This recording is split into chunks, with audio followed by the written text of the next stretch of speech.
So first of all, the cost of selling a business. It's a lot. Of course, the M&A advisor, they tell you up front what their fee is, and you can pretty much calculate what that is. You also need an accountant, right? You need a quality of earnings. You need an attorney, and you get what you pay for. Welcome to a brand new episode of the M&A Mastermind podcast presented by Cornerstone International Alliance. I am your host, Nick Olson. On this show, I get the opportunity to talk with the brightest minds in lower middle market M&A. Together, we discuss industry intelligence, deal management, shared successes, specialized expertise, and much more. If you serve the small to medium-sized business owner, this show will offer you tactics and insights you can use and implement now to become a master in M&A. Hello, everybody. Welcome to a brand new episode of the M&A Mastermind podcast. My guest today is a financial advisor with Raymond James, working closely with a select group of business owners and their families. He is a former CEO who turned around the largest international theatrical licensing company before selling it to a private equity-backed music licensing group. He brings a background in both public and private equity investment management. He leverages his own exit experience to help business owners optimizing their value, and known for combining Wall Street experience with firsthand entrepreneurial insights to guide business owners through complex exit planning decisions. Please welcome my guest today, Nate Collins. Nate, welcome to the show. How's it going? Thanks, Nick. Going great. Very happy to be here. Awesome.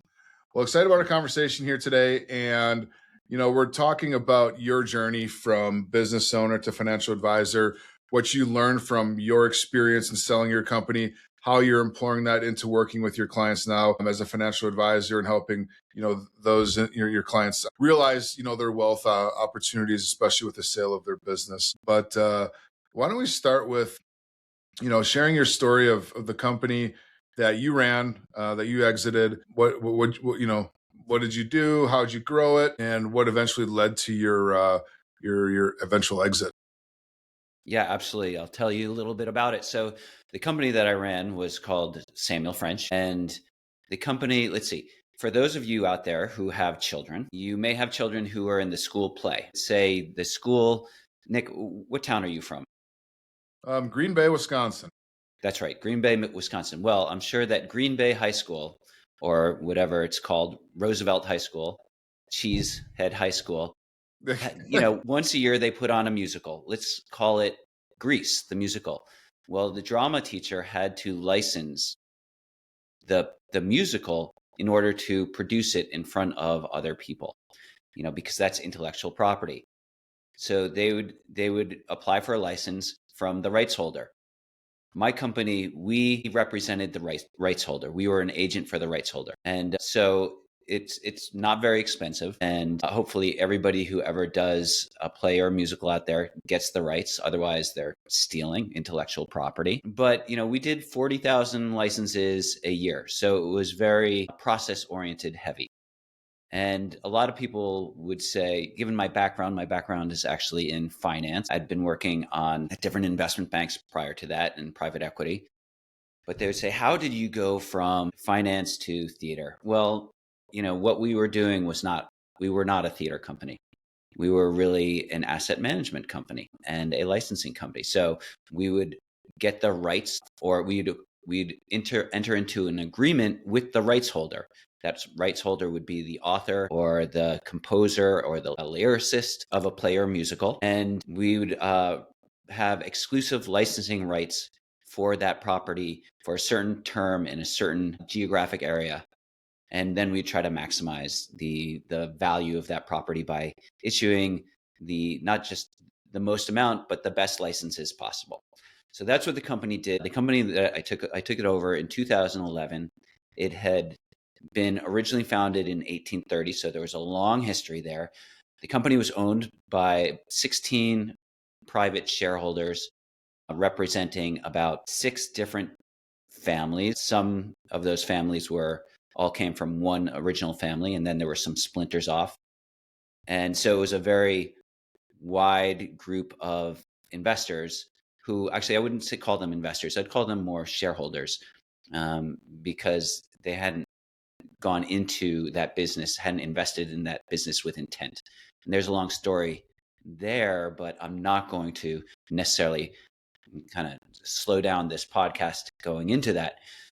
So that was the business. And when I took it over in 2011, it had been just, it had been run like a family business for decades. And I can remember some of the processes were just so antiquated. The average licensing time for any request was 4.5 weeks.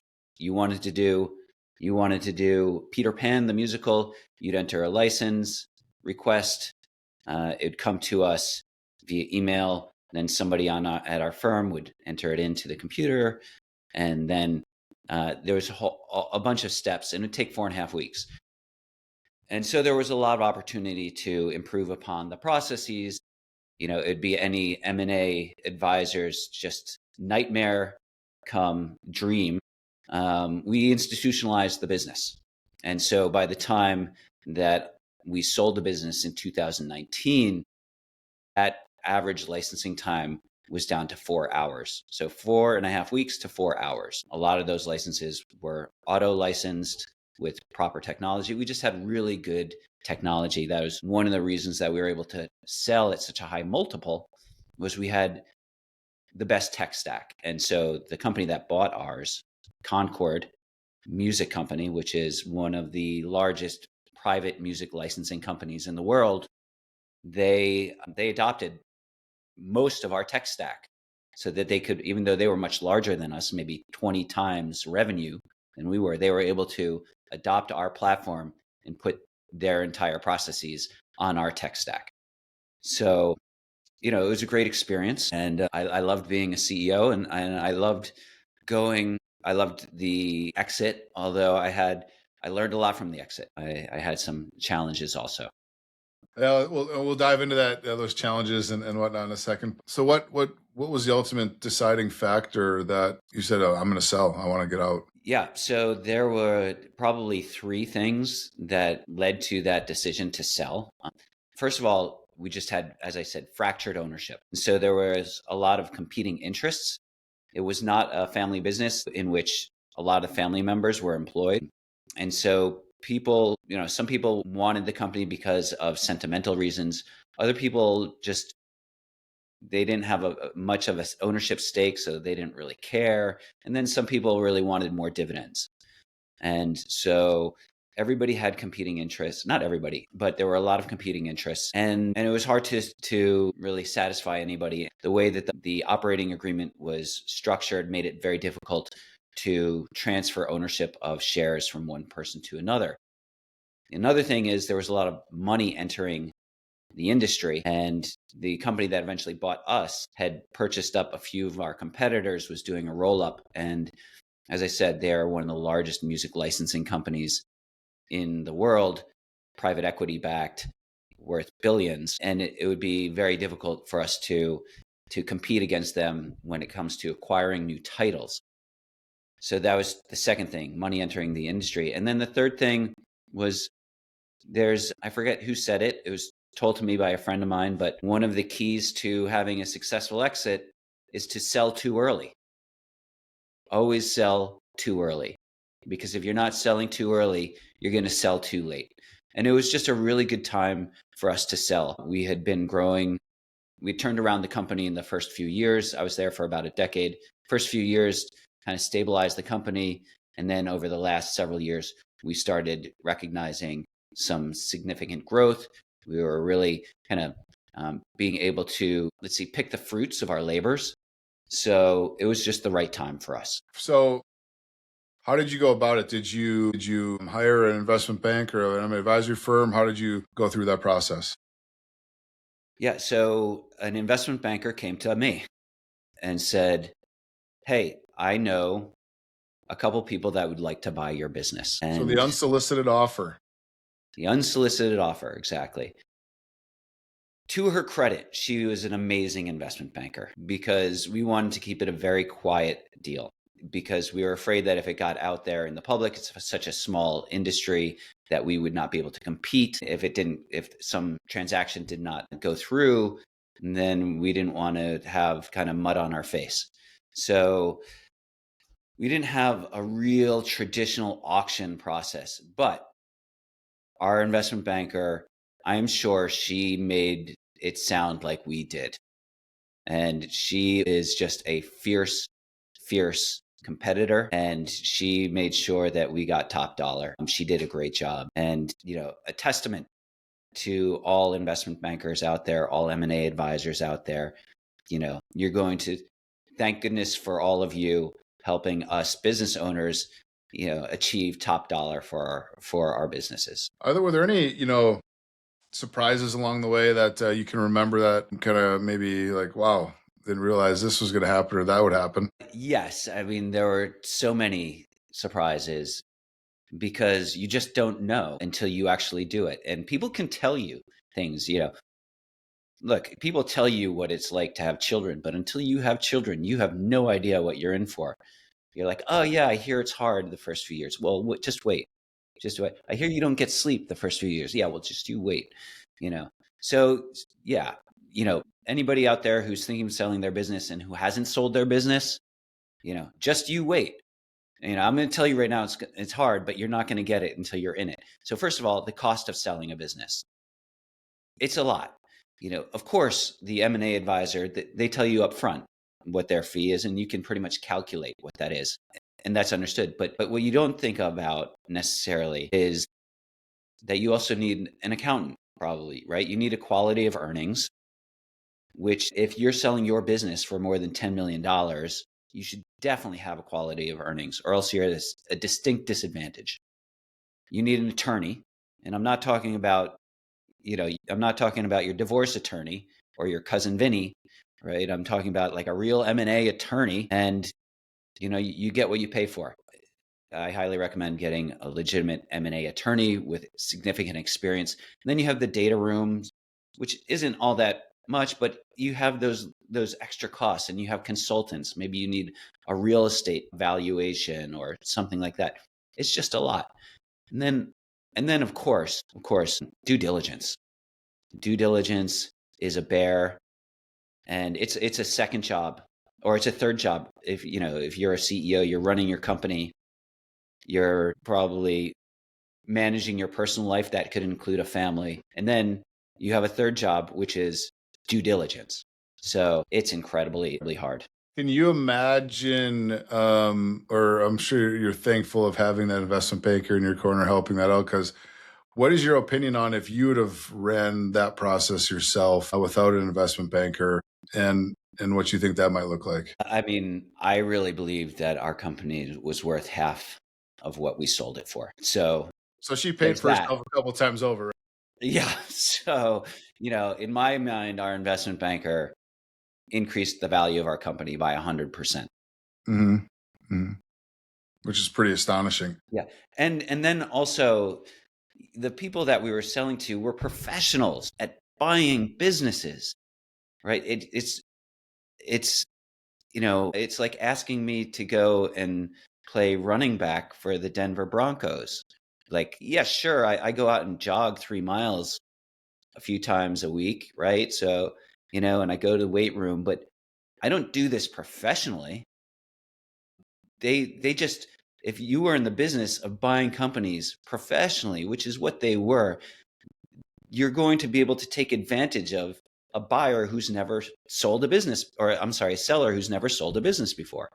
So you as a seller, you had better arm yourself with a great group of advisors, your M&A advisor, your M&A attorney, your a transaction accountant, and then your personal team, your personal CPA, your financial advisor, your wealth advisor, and maybe a certified exit planning advisor. You should have all of those people on your team, or else you're going to make mistakes that you will not discover that those mistakes were made until a year later. And you're going to miss out on opportunities, not just financial opportunities, not just on optimizing the value of your business, optimizing the value of your wealth, but you're also going to miss out on other opportunities because you are going to be so angst ridden, so overwhelmed, so in the weeds of this process that when opportunities come to you, you're just not going to recognize them you're not going to have the wherewithal to take advantage of them. So now I forgot what the question was, but No, it was just, going at it yourself as as a CEO of the company. You mentioned 3 jobs before. Add a 4th job on there, running a whole process as well. And what's gonna be impacted. yeah, First and foremost, the business. You take your eye off the business for 6-8 months, like it's not gonna go well. right.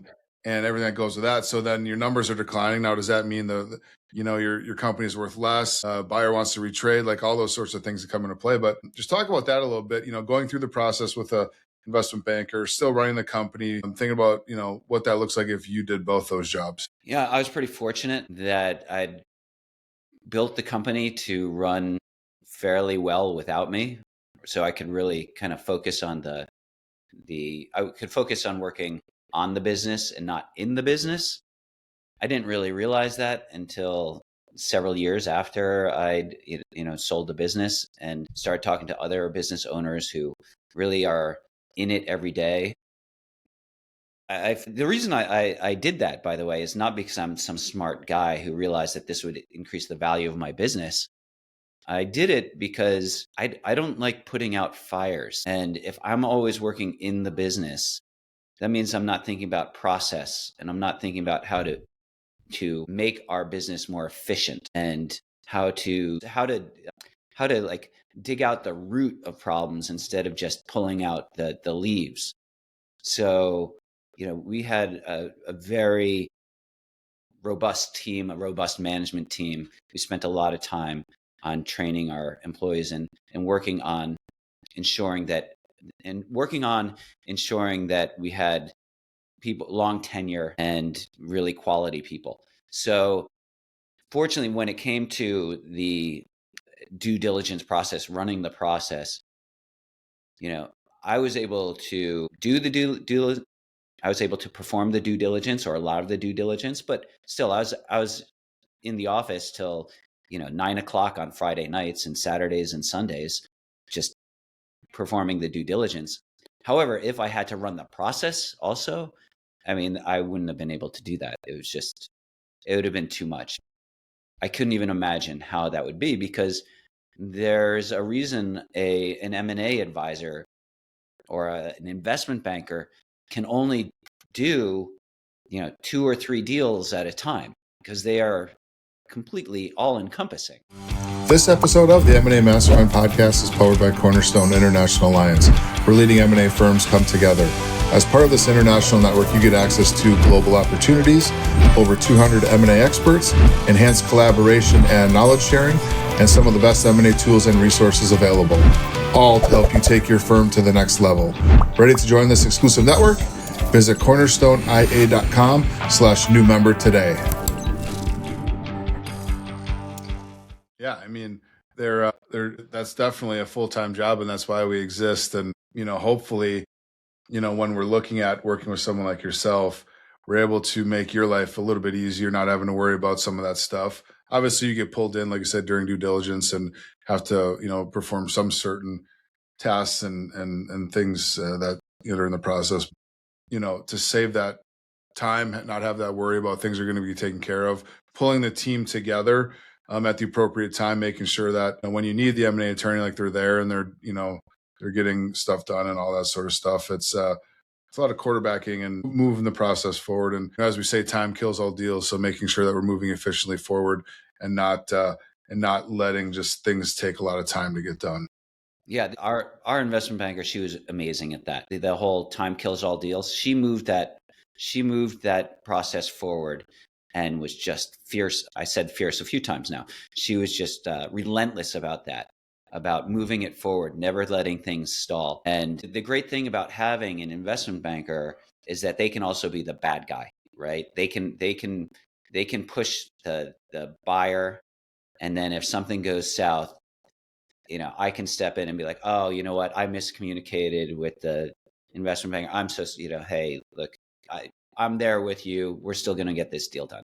Yeah. Right. You need that. You need somebody like that. Right. Right. And ultimately, because you are going to have a relationship with the buyer after the sale, if you're sticking around for a certain period of time or you rolled some equity or whatever the case may be, an earn out. So you don't want to have a toxic relationship going into, or after the sale into that new relationship because you've had to be that person that's pushing. So I think that's definitely what role the M&A advisor plays. Anything, looking back at the process, any recommendations on or things that you learned, some do's, maybe a couple of do's and don'ts during the process that you'd want to make, you don't want to let our audience know to, hey, look out for these kinds of things. I went through it. It's not great. If you can save yourself time and, and money and effort, energy, focus on these things. What are some things that you learned? Sure. For any of you sellers listening to this, get everything in writing. And I'm not necessarily talking about from the advisors that you hire. Yes, that is important, but getting everything in writing from the buyer. For example, I was supposed to, the agreement was I would sell the business and then I would go and lead that department, the theatrical department in the buyers, I guess, in their business. And I thought that I had met them for dinner a few times and they were nice guys and I really liked them and they were honorable and they are all of those things. But I didn't get that in writing. And in the last minute, things changed and I wasn't the head of that department anymore. And that was not what I thought we agreed to. So, but I didn't have anything in writing. I was just saying, I said, according to these conversations, and they said, yeah, but look, things change. And they did, right? As I said, they were nice people and they were trying to build a business. And what worked best for them was the ultimate decision that they made, but that didn't work for me. So that things will change. So make sure that if there are points to your deal that are very important, get those in writing. Nice. Do not make assumptions just based on your relationship with the buyer. And a lot of people, right, they sell their business to somebody that they know, that they've known for a long time. And they think, oh, this is great. This is a friend of mine. Everything changes. Everything changes after you sell your business. So I'd say that. Another thing is make sure you have a transferable business. And I say that just because as I said, we got very lucky. Our business was institutionalized. We'd moved it from a family business to a very professional type of business. And it made the transition or made the sale much more fluid, much easier. We had our accounting was on accrual base. And so there weren't any questions about our numbers. Our technology was, I said, pretty tight. There wasn't any, the big one, there was no key man risk. Super, super important. Probably the number one reason that businesses don't get sold is because there's key man risk. The business didn't depend on me. And that made it more valuable to the buyer. And then, have a personal tax strategy. For anybody who owns their business out there, have your personal tax strategy for a couple of reasons. One, you don't want to end up like I did, paying millions of dollars in taxes after the transaction that you could have avoided. Big mistake. I said, oh, I'll sell my business, then I'll figure out my finances. No, don't do that. That's a big don't do. Do that 3 years in advance. But also just because when you are comfortable with what your financial picture is going to look like after the transaction, you're just going to be a lot more calm and you're not going to miss those opportunities that I was talking about earlier. You're just going to be more level-headed. You're going to see things more clarity. Clarity. That's the big word. Clarity. When you have a financial plan, you have clarity. So do that. What was it like when at the time you realized those tax implications, just kind of take us through like what you went through your mind at that point, because obviously probably a big shock. You know that emoji with the hand in the face? Yeah. That was me. But that was me like on a daily basis, like, thinking as I recognized it, I said, oh, it was, at first I wanted to blame other people. And I think that's just human tendency. So, well, my M&A advisor should have told me, but that's not the M&A advisor's job, or my accountant. But my accountant was my business accountant, not my personal accountant. So it's not their job. It definitely wasn't the buyer's job to tell me. It was my job to figure it out. It was my job to know. And I had an accountant. But it's not, my accountant wasn't asking me if I was going to sell my business and if, I was going to walk away with a lot of money, and we didn't start thinking of tax mitigation strategies. If I had a financial advisor, or more so a financial planner, that would have been helpful. It was just a big mistake. And a lot of what I talk to about people, or I talk with business owners now, it's just how to be prepared for something like that, and how to structure your personal finances in a way so that you don't have that hand in face emoji moment. So post sale, that's a great segue into what you're doing now, because you just mentioned a financial advisor, financial planner, which is what you're doing right now. And so, you are, I heard this said by someone who does podcasts, and it's a comment that he said was, "You're perfectly positioned to serve the person you once were." And that is the situation that you're in right now. And I would imagine, with that, you can better advise your clients when that exit happens, and you can plan ahead of time for that, that tax event, and, save the money and do some things with them, bring in their account if necessary, but also have an understanding of, okay, you're going to sell your business, in 3 years, in 5 years, whatever the case may be. I would imagine you're having that conversation early with your clients, and they got that at the forefront of, when they're going to run their business and how long they're going to do it and when they're going to sell. And so all that's taken care of, years in advance. So once they get to the point of the sale, you guys already have that figured out. Is that accurate? Yeah, absolutely. I wish I had me 10 years ago. I wish I was working with somebody like myself about 10 years ago, because I would have known more. And, when it all boils down to it, it's not that expensive. The value that you derive from working with professionals is immensely greater than the cost of having those professionals, not just as far as like investment returns when you're talking to me, but just tax strategy and understanding how the business works. And there were a whole host of things that I could have asked somebody like myself, like, who should I sell this business to? Right? I thought I sold it to a strategic buyer and the money was great, but maybe I should have done a little bit more investigation into a management buyout, since I was the CEO and a minority shareholder of a company with a disengaged ownership group. Maybe a management buyout should have been something. I could have asked somebody like me, does this work? Or maybe an employee transaction. Are ESOPs the only options? No, they're not. Employee only trusts or employee ownership trusts are also options. But most people don't know that. But somebody like me, I know that. So I'm like a good person to have a conversation with a business owner about that kind of thing. Or lending, right? Do I need to liquidate my personal assets in order to make this business investment, or to buy this house? No, there are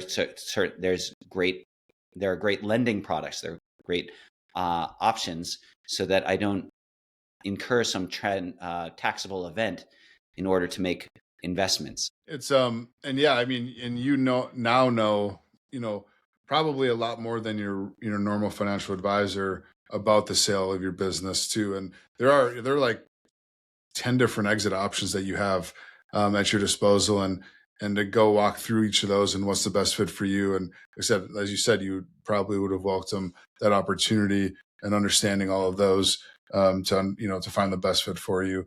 And working together with a team, whether it's your financial advisor, your M&A advisor, your accountant, your attorney, whatever, especially people that are experiencing the M&A process, having those conversations early on is going to give you more options, and give us as M&A advisors more options to go out and find, and approach different kinds of buyers. And that all is good, because then the more options you have, the more leverage you have. Yeah, it's amazing the things that you can learn when you leverage your relationships with experienced professionals in whatever it is that you're considering. That would be my number one advice for everybody. Considering a transaction, start talking to your advisors. Don't just look it up in ChatGPT, how to sell a business.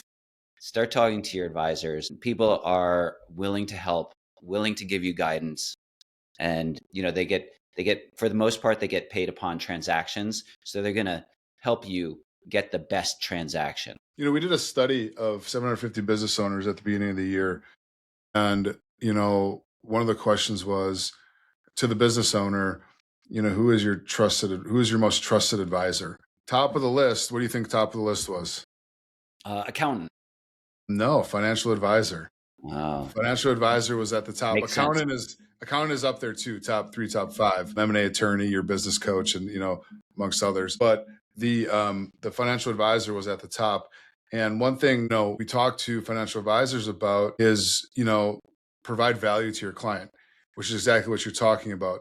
Don't be someone who's sitting on the sideline and you find out midway through the process that your client's selling their company, or hey, even worse, I just sold my company and okay, what are you doing with the assets? Where are you gonna invest it? Let me do that for you. Well, I've already talked to X, Y, and Z, and they got this proprietary program for me, and I'm gonna go with them. Well, you just missed out on their biggest financial transaction. You've been managing, maybe a littler sums of money, but they sell this business for $20 million.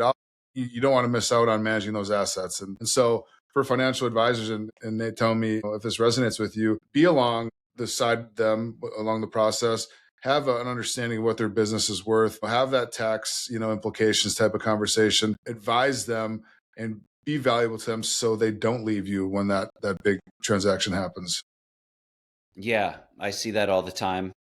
I see advisors losing clients for a multitude of reasons, but it usually comes down to not having a good understanding of tax strategies, or really just only being focused on the investment strategy part of the business, which in my view is only 5 to 10% of what a financial planner does. I think that the real juice or the real value of what somebody like myself does for people is that tax strategy, that risk management, that exit planning, that estate planning. And when I talk about estate planning, I'm not just talking about here, I manage this trust for you. It's actually helping people figure out not just who you'd be passing your money to and how it works, and identifying where there are traps in trusts, but also little things like, do you have a will? Do you have a durable power of attorney? Right? I don't sell wills. I don't sell durable power of attorneys, but I want to make sure that my clients have that kind of thing, because if, say, I make them, 50% on their investments and then they die without a will, now all of a sudden that 50% is going to be 25% after it goes through probate and stuck there, and then there's a fight over the assets.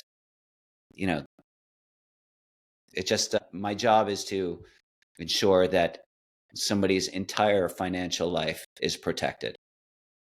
So, and one last question, and this has been amazing. When you're looking at, a client who owns a business, one of your clients who's a business owner, when do you want to start having those conversations about, their business, their exit, what they need to get out of their business, what they want to do, post sale, just to make sure that you have the opportunity to look at those tax implications and that they're going to have enough money to live their ideal lifestyle after the sale. Like, when are you having that conversation with your client?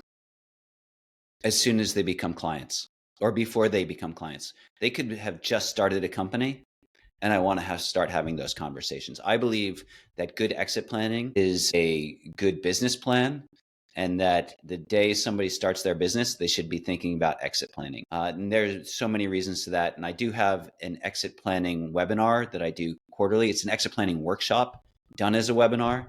My next one is February 10th.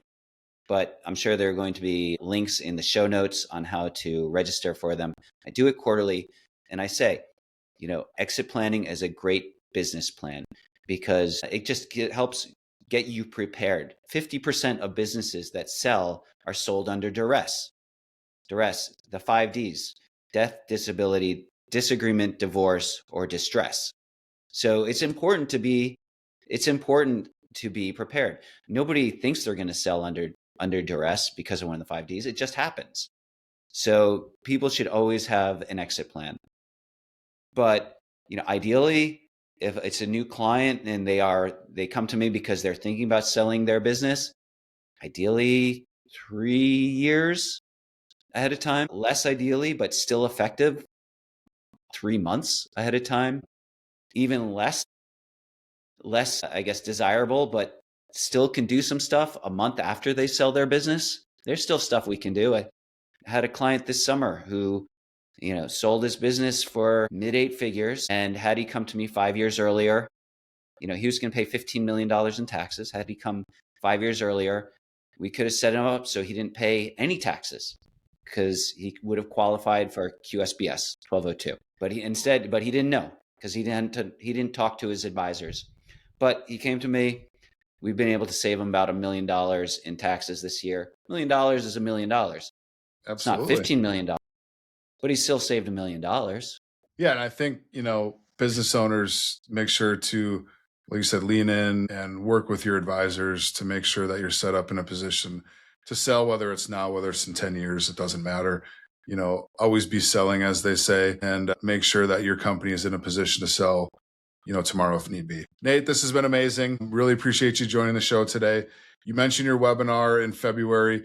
Yes, we'll get the information in the show notes. We'll share that with you. Put the link in there to sign up for that. Make sure to check that out. Where can our listeners learn more about you, Nate, and the great work that you're doing? Great question. Thanks for asking. I hope it's in the show notes, but honestly, the easiest way to find me is to go on to Google and just Google Nate Collins, Raymond James, and I'm the person that it's going to link you to, or to go into LinkedIn and look up Nate Collins at Raymond James, and you'll find me. I think my LinkedIn handle is Nate-Collins, so it should be pretty simple.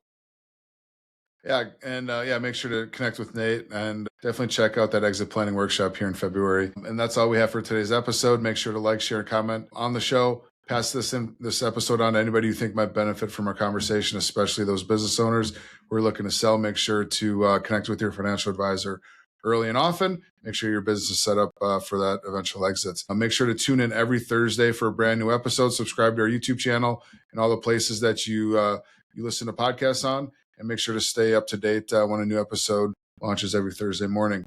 Until next time, everybody, take care. Thank you for joining us on this episode of the M&A Mastermind podcast, and a special thank you to our presenting sponsor, Cornerstone International Alliance. If you enjoyed today's discussion, don't forget to like, share, and comment. We'd love to hear your thoughts. Make sure you hit that subscribe button so you never miss an episode. We'll be back next week with more insights, strategies, and real-life experiences to help you take your M&A game to the next level.